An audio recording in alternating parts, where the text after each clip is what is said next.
Certainly, there was a lack of understanding of Afghanistan, and there was a lack, there was an insensitivity to Pakistan's vital national security interests. I mean, there was a stage when US interlocutors would publicly and privately tell Pakistan that you are obsessed, you've got a paranoia about India. That couldn't be more insensitive. And they told us that we think there is no threat to you from India.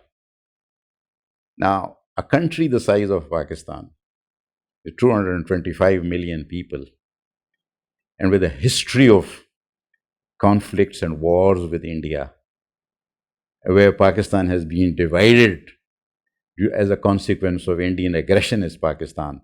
If we are asked that, look, your threat perception about India is not correct, and what we tell you is the threat perception about India, is reflective of lack of sensitivity towards understanding Pakistan, and I may also say somewhat hubris. Now, with that sort of an attitude and with that sort of a understanding of Afghanistan, naturally, there were mistakes made. There were serious mistakes made by the Americans.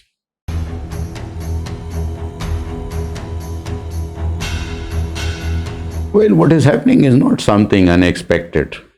I'm surprised sometimes commentators, even in Pakistan, express shock at what has happened.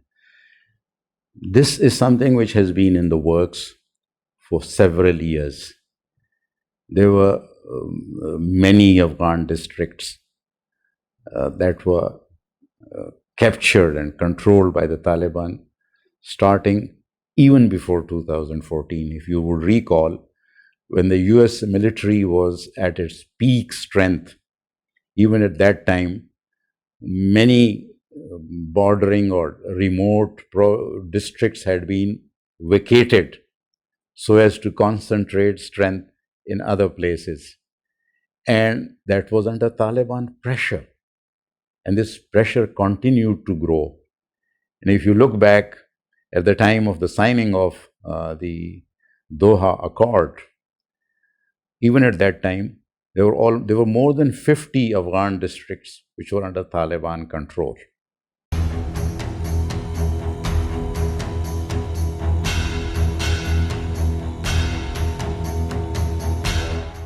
So what has unfolded in the last couple of months, was something which was in the works and for which the Taliban had been preparing. It was also reflective of the ground realities in Afghanistan. When we said that there is a stalemate, and it is a escalating stalemate. It's a stalemate in which the Afghan government and the US is losing out. That is at work, and we find that gradually the Taliban have captured more than 200 districts, and this will keep growing. I still find voices in the US military and even the British Chief of Defense Staff yesterday thinking that the Afghan strategy, the Afghan government strategy is going very well, and that they are holding the provincial headquarters in all the cities, and that they are concentrating their strength. Well, if there was a strategy at work and the Afghan forces were withdrawing as a part of a strategy, then 1,600 Afghan troops wouldn't have landed in Tajikistan. And there wouldn't have been Afghan troops surrendering and handing their weapons over under agreements with Taliban in a number of districts. The Afghan government, Afghan military is under serious pressure, and they are losing out. Now, what I see is this, that the reality, the ground reality, will now determine the dialogue process. And I'm still not entirely pessimistic about this. My own sense is that as long as the Afghan government, the Ashraf Ghani government, can be persuaded to face the realities on the ground and get into a serious dialogue with the Afghans, with the Taliban, which would mean transiting into an interim government and then letting the Taliban play a role, a more effective role in the dialogue process. I also feel what should happen is that the regional countries should play a more important role. And today and tomorrow are an important opportunity for that, because the SCO foreign ministers are meeting in Dushanbe, and they could come up with a regional initiative. There have been indications, the Chinese and the Russians have been speaking about that. If they can come up with a regional peace initiative based on an interim government, ending the violence, and offering Afghanistan an economic package, again, an economic package based on regional insurances, I think there can be a peaceful solution found to the situation in Afghanistan.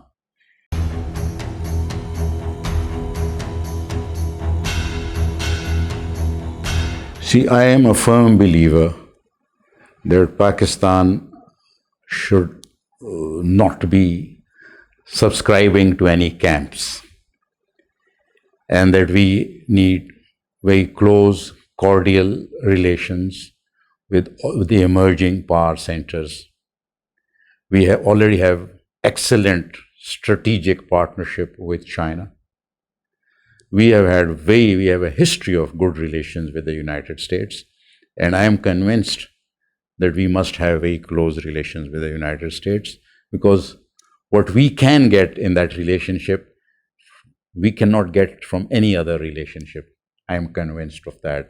And I do tell my American friends that please don't push us away, because that will be counterproductive. I also feel at the same time we should develop stronger relations with Russia and with other regional powers.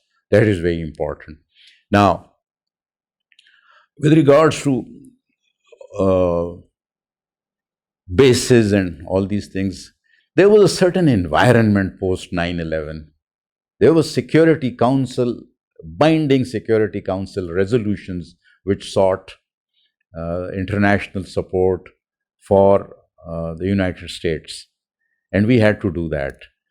I do not think the US would have sought any basis from Pakistan or that level of support from Pakistan as happened after 9/11, because that would mean that they were not really conscious of what has happened in the last 20 years. They would have to recall what they did in Abbottabad and what they said about not trusting Pakistan and Pakistan's institutions.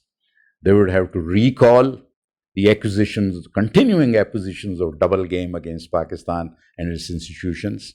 They would have to recall what happened in the case of Raymond Davis, when even President Obama had to say that he was a diplomat and he had diplomatic immunity, which he, being a Nobel Peace Prize winner, one didn't expect him to make such a false statement.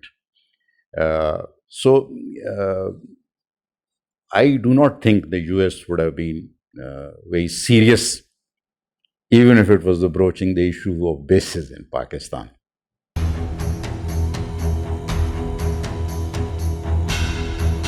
You see, first of all, we have to be realistic.